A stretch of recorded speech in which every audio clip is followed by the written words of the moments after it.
नमस्कार, KH live Himachal में आप सभी का स्वागत है और मैं हूं आपके साथ पूजा राजपूत। आज जिस खबर ने राज्य की राजनीति में भूचाल ला दिया है वो है इमरजेंसी में जेल गए नेताओं की पेंशन अब पूरी तरह बंद।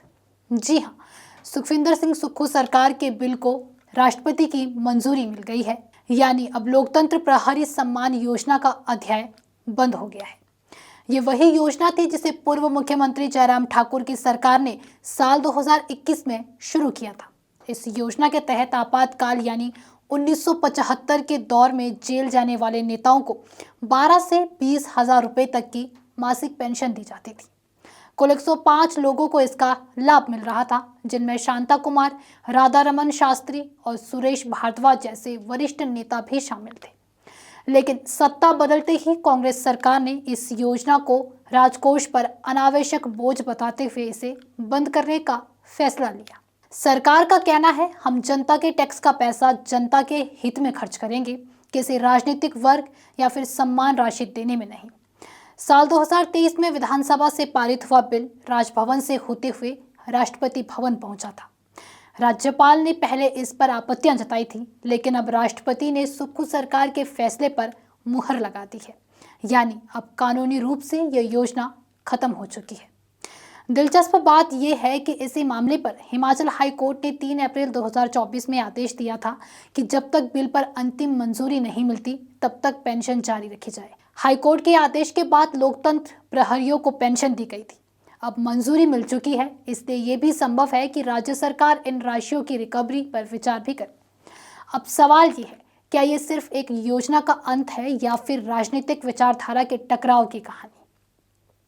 दरअसल जब जयराम ठाकुर ने ये योजना लागू की थी, उस वक्त कांग्रेस ने इसका जमकर विरोध किया था। स्वयं सुखविंदर सिंह सुक्खू ने विपक्ष में रहते हुए कहा था, ये बिल भाजपा विचारधारा के लोगों को लाभ देने के लिए लाया गया है। और अब वही सुक्खू बतौर मुख्यमंत्री इस बिल को रद्द कर इतिहास दोहरा रहे हैं। राजनीतिक नजरिए से देखें तो ये सिर्फ आर्थिक निर्णय नहीं बल्कि एक वैचारिक संदेश है कि कांग्रेस सरकार भाजपा की योजनाओं को एक एक कर खत्म कर अपनी अलग पहचान बना रही है। पहले मुख्यमंत्री सेवा संकल्प हेल्पलाइन की समीक्षा, फिर लोकतंत्र प्रहरी योजना या फिर रिलीफ। सुक्खू सरकार का ये कदम व्यवस्था परिवर्तन का प्रतीक माना जा रहा है। वही भाजपा ने इसे लोकतंत्र का अपमान बताया है। प्रदेश से प्रभारी संजय टंडन ने 2023 में कहा था, ये योजना सिर्फ पेंशन नहीं, लोकतंत्र की रक्षा के संघर्ष का सम्मान थी। भाजपा के अनुसार कांग्रेस ने इस कदम से साबित कर दिया कि वो आज भी लोकतांत्रिक मूल्यों के खिलाफ खड़ी है। अब बात करते हैं उस दौर की जिसके नाम पर यह योजना शुरू की गई थी, आपातकाल यानी इमरजेंसी की।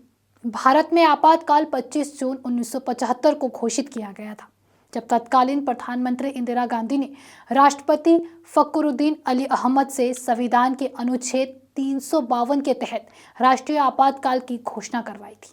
देश के हालात बिगड़े हुए थे, विपक्ष के प्रदर्शन, आर्थिक अस्थिरता और राजनीतिक विरोध बढ़ चुका था। इस दौरान नागरिक स्वतंत्रताएं निलंबित कर दी गई, प्रेस पर सेंसरशिप लगी गई, वहीं हजारों विपक्षी नेताओं को जेल भेज दिया गया। जयप्रकाश नारायण, अटल बिहारी वाजपेयी, जॉर्ज फर्नांडिस और घनश्याम तिवारी जैसे नेता मिसा एक्ट के तहत गिरफ्तार किए गए। हिमाचल के भी कई नेता उस समय जेल गए थे और बाद में उन्हें लोकतंत्र प्रहरी का दर्जा दिया गया। जयराम ठाकुर सरकार ने इन्हीं लोगों के सम्मान में ये योजना शुरू की थी, लेकिन अब जब सुक्खू सरकार ने इस योजना को पूरी तरह खत्म कर दिया तो ये फैसला हिमाचल की राजनीति में नया मोड़ लाने वाला है। भाजपा इसे लोकतंत्र का अपमान बता रही है तो कांग्रेस इसे राजकोष की जिम्मेदारी और पारदर्शिता का कदम कह रही है। सवाल अब यही है, क्या ये फैसला सही दिशा में उठाया गया कदम है या फिर एक राजनीतिक बदले की कहानी? फिलहाल हिमाचल में सुक्खू सरकार की ये बड़ी जीत मानी जा रही है, लेकिन राजनीति में जीत और हार हमेशा दो पहलुओं वाली कहानी होती है।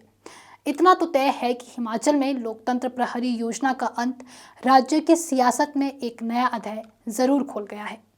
फिलहाल के लिए आज के इस वीडियो में इतना ही। आप क्या सोचते हैं, क्या लोकतंत्र प्रहरी योजना को खत्म करना सही कदम था या फिर ये लोकतांत्रिक संघर्ष के अपमान के बराबर है? अपनी राय हमें कमेंट में ज़रूर बताएं। अगर आपको वीडियो पसंद आई हो तो वीडियो को लाइक करें, शेयर करें और हमारे Facebook page KH live Himachal को फॉलो अवश्य करें। धन्यवाद।